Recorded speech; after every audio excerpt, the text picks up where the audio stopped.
must satisfy the criteria number 1 must be satisfied for at least 5 stations following climate type 1. Where is climate type 1? Climate type 1 is generally located, huwag nyo lang papansinin yung legend, but generally climate type 1 is located on the red part, the western sections of the country. Those are the different stations located under climate type 1. And for a review, climate type 1 says here that there are 2 pronounced seasons, dry from November to April and wet for the rest of the year.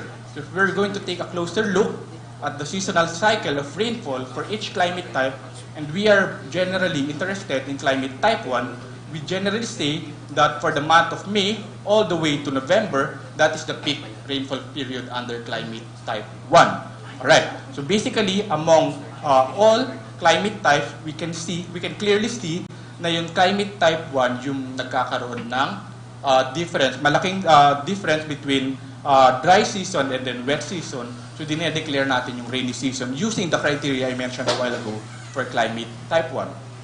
And these are the most recent observed rainfall for the last 10 days from May 20 all the way to May 29, 2017. And using the criteria I mentioned a while ago, these are the stations located in under climate type 1 that satisfy the criteria. We have 1 in Bigan, Lawag, Dagupan, and in Metro Manila, 3 stations satisfied. We're able to satisfy the criteria. We have 1 in Sangli Point, Science Garden, and Port area. Such that yesterday, on May 30, 2017, we declared the onset of rainy season. And this is the mean temperature for May 1 to 28, 2017. If we can see red, that's above 0, that's warmer than the average. If we can see blue, below 0, that's basically cooler than the average. And for the month of May, all the way to May 1 to 28, 2017, we had 3 record breakers. 1 in Clark, we recorded 37.2 degrees Celsius on May 9, 2017. The last highest record was on May 10, 2002 at 37.0 degrees Celsius. And we also have Virac in Catanduanes, 34.2. Na-record siya noong May 23, 2017. The last highest record was on May 17, 1979 at 32.5 degrees Celsius. And then Cotabato at 37.4 degrees Celsius. The highest record that we had in May was on May 13, 2017 at 38 degrees Celsius in Cabanatuan Station. And this is the actual temperature map, anomaly map for the month of May. And as we can see, dyan po sa bandang Zambales and some parts of Metro Manila, we experience above average mean temperature. And for the rest of Central Luzon and Calabarzon area, we experience slightly above average. And for the rest of the Philippines, that's near average temperature. So for summary, we are still experiencing warm and so neutral conditions in the tropical Pacific. And for rainfall condition in April, generally, we experience near to above normal rainfall. For May, generally, near to above normal rainfall in northern Luzon, and then near to below normal rainfall in central Luzon and Visayas, and above normal for most parts of Mindanao. For April 2017, we experienced near average temperature and slightly warmer than average temperature in May 2017. And for the onset of southwest monsoon, we declared the onset of southwest monsoon on May 24, 2017, and onset of rainy season on May 30, 2017. And again, we had 2 tropical cyclones in April and May 2017. With that, thank you very much. Thank you, Joseph, for that very comprehensive review for the months of April and May. Before we continue, we'd like to acknowledge our stakeholder from Salinas. Sir Gerard, thank you for coming. Okay, to continue, I know we've all been waiting for this.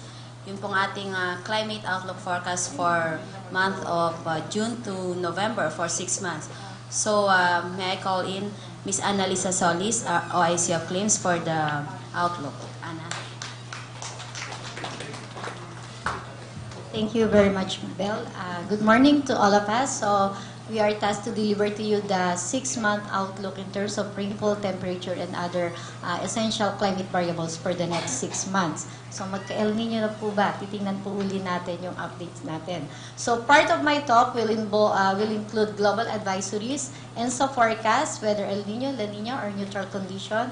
In terms of sea surface temperature anomaly, the tropical Pacific, probabilistic ENSO forecast, climate outlook for June to November 2017, and then the summary. So we would like to take a note that El Nino, La Nina, or ENSO variability is not the only factor that could drive our global climate patterns and also our local rainfall, but ENSO is one of the most dominant mode or source of our variability that might impact or affect our rainfall. That's why we are trying to give this kind of information at a global scale. So from CPC International Research Institute from USA, so ENSO neutral and El Nino are nearly equally favored during June, July, August, and September, October, November season 2017. And ENSO alert system still not active, so neither El Nino nor La Nina. From Bureau of Meteorology, Australia, tropical Pacific remains warmer than average, but still they put their ENSO alert system status at El Nino watch, meaning there is around a 50% chance, double the normal likelihood of El Nino developing in 2017. So there is still some chances of having El Nino at least through 2017. Based from Tokyo Climate Center, JMA, Japan Met Agency in Japan, in which they used to monitor the Nino 3 region, which is somewhat different from our monitoring in terms of SST anomaly and ENSO, because we usually try to monitor Nino 3.4 region, the Central and Eastern Equatorial Pacific.